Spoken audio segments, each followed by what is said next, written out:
Hello, Miss Haber. Hello again, Mr. Harrell. How are you? I'm doing well. Great. Well, we're back today, and we're going to look at the government of South Africa. And it looks like we're reviewing that standard that we did when we studied Kenya. Perfect. These kids should really know this off by heart by now, don't you think? I think so. All right, so we are once again comparing the republican systems of Kenya and again South Africa. We are focusing our efforts on South Africa right now. Everyone knows South Africa. We are looking at the form of leadership, the role of the citizen in reference to personal freedoms. So let's get started. Sounds like a plan. Oh, they had that same vocabulary in Kenya. So do you think it's important that they know this vocabulary? Very important, Mr. Harrell. They need to know all of these words inside and out, back to front. All right. Well, they've been told. All right, so once again, the republic is where the people choose their elected representatives. They choose people to represent them. By voting, correct? That is correct. It is a form of voting. If it's voting, it means that citizen participation must be what? Let's give them a second to think about that. Oh, you gave them a hint. I gave them a hint because of the D. All right, go ahead. They know it. Democracy. They are so smart. You guys know that. If I can spell correctly. All right. Head of state. What is the head of state, Mr. Harrell? He's like a ceremonial leader, and he like represents and holds state dinners and is a greeter, but he doesn't hold, or she doesn't hold, any real power in the government. Some powers, but not the major power. It's more like a role, a lifetime position. Such as the Queen of England. Correct. It is a role rather than a job. It is their position. Oh. Okay. Moving on to the head of government. Now, the head of government sees to the day-to-day running. This is more like the job. That would be like President Obama. He would be our head of government for the United States. Correct. Okay. All right, now we're into the real important part of South Africa's government. Oh, look at this big similarity over the type of government that we have in Kenya and South Africa. Once again, it is a republic given away by their formal or official name right here. So that means the people are going to do the voting, do you think? Correct. You're going to have voting. It's going to be a democracy. And they are voting for representatives.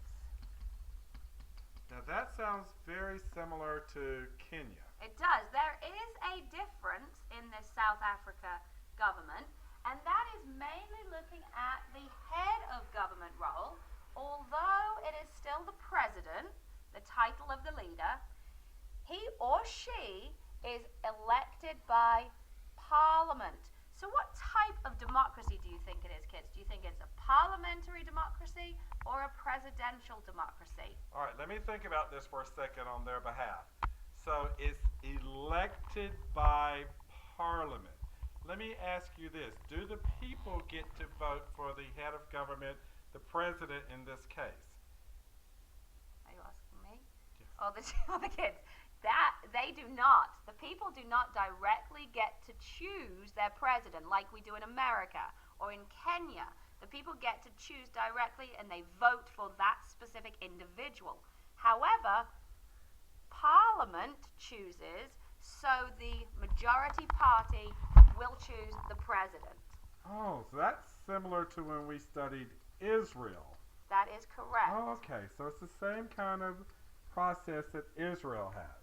That is right. All right. Well, let me ask you one more question, and I hope this doesn't get too confusing.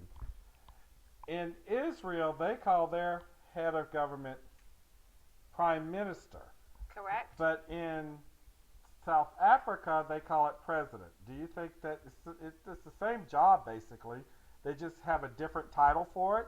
Is that the case? That is the case. That's what I thought as well. That is the case. I think that the reason why they do this by the parliament is because it's a kickback to their colonial rule under, again, under Great Britain and that influence of Great Britain.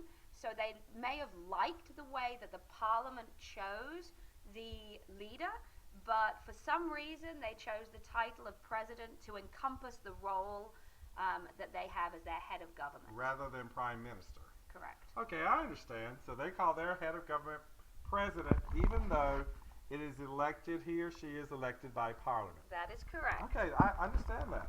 Okay, great. This chief of state is one and the same person. This, in some countries, is different.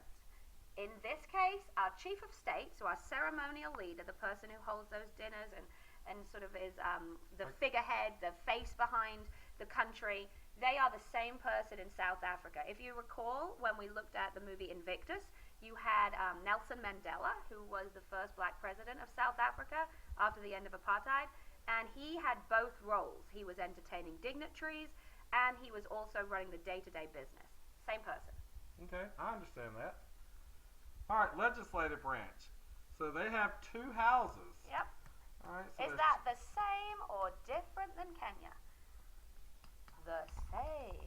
Well done if you said the same. all right? Now look, the citizens elect members of the legislative branch. That's good. That shows democracy. By the people. All right. So the difference is, for the legislative branch, the people vote for the people in the legislative branch, but the parliament votes for the president. Okay? So you guys, you have to know the difference between how the legislative branch is elected versus how the head of government is elected. Government, parliament elects, legislative branch, people vote for. Okay. Okay. That's a little bit different. All right, under the judicial branch, same as usual. This is how those laws are carried out. Supreme Court with the lower courts underneath it. Suffrage. Does anyone remember from yesterday what suffrage means? It is the right to vote. Excellent. Suffrage, the right to vote. 18 years of age for all citizens. That is the same as the USA and, of course, Kenya. Personal freedoms. Very different than yesterday. Yes. Okay, so the people of South Africa have really been protected after the end of apartheid. Remember, apartheid really limited people's freedoms. They did not want any kind of similarities between what was going on during the apartheid era. Everyone, irrespective of color, of race, religion, everyone has the freedom of speech. Everyone has the freedom to own property or land. People can move around the country. Remember, back in apartheid era, the black people and the people of mixed race and the people of Asian descent were limited in terms of where they could go. The cities they could go into, they were very limited. So they wanted to make sure they were protected. Didn't they have to carry a book around with yes, them? a passport kind of book that Yes. they had to get Okay. stamped. Correct. They also have freedom from slavery and forced labor. Again, a kickback from the end of apartheid era. And their freedoms in South Africa are very similar to the freedoms that we hold dear to our hearts in America. That is true. Yep. Very true. All right.